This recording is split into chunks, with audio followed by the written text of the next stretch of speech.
देखिए, आज हम लोग हिंदी की पुस्तक कक्षा 7 दीक्षा से पाठ दूसरा राजधर्म, और जब भाषा की बात चली तो भाषा या व्याकरण, हम अपनी बात को दूसरों तक शुद्ध रूप से पहुंचाते और लोग उसको समझ जाते हैं।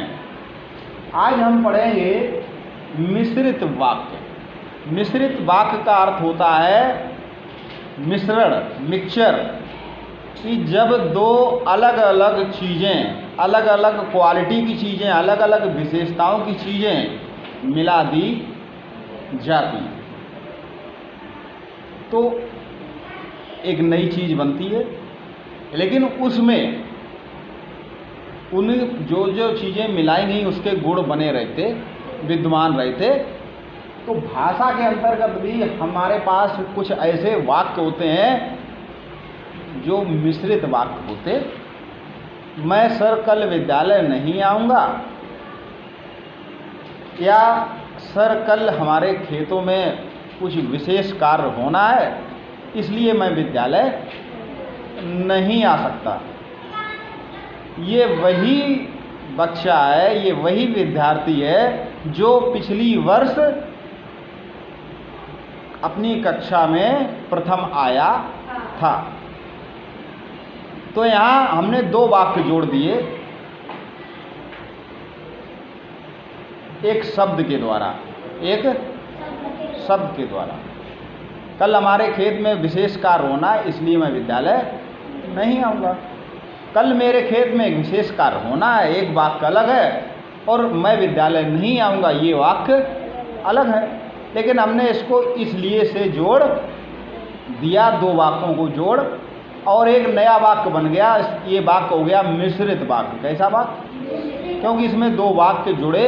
इसी तरह आपकी पुस्तक में एक उदाहरण दिया गया था पाठ से ही, कि राजा ने सोचा कि जनपद में कोई ऐसा व्यक्ति मिल जाए जो उसके दोष बता सके।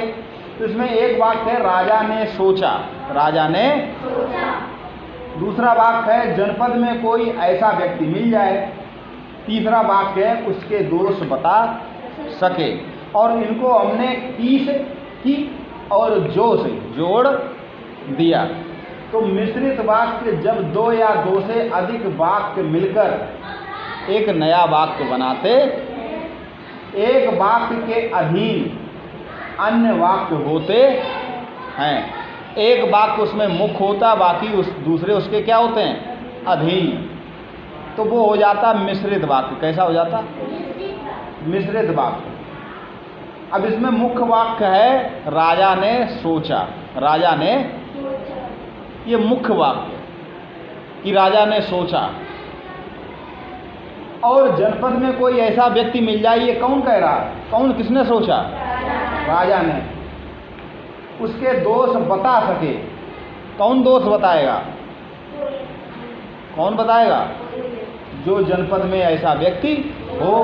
तो इसमें देखिए जनपद में कोई ऐसा व्यक्ति मिल जाए, ये तो राजा ने सोचा कि वाक्य के अधीन है, क्योंकि राजा ने ऐसा सोचा।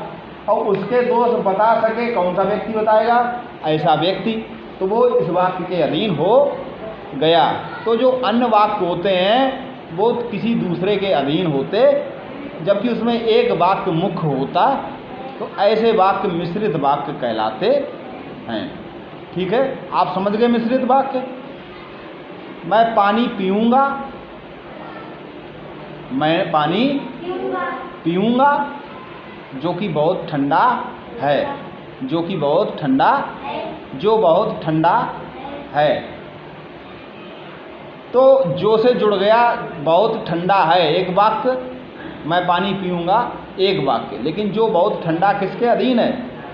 मैं पानी पीऊँगा। किसके अधीन है? मैं पानी। तो ऐसे वाक्य जिसमें एक वाक्य दूसरे वाक्य के अधीन होता है और एक वाक्य पूरे वाक्य में मुख्य वाक्य होता, तो वो वाक्य मिश्रित वाक्य कहलाते हैं।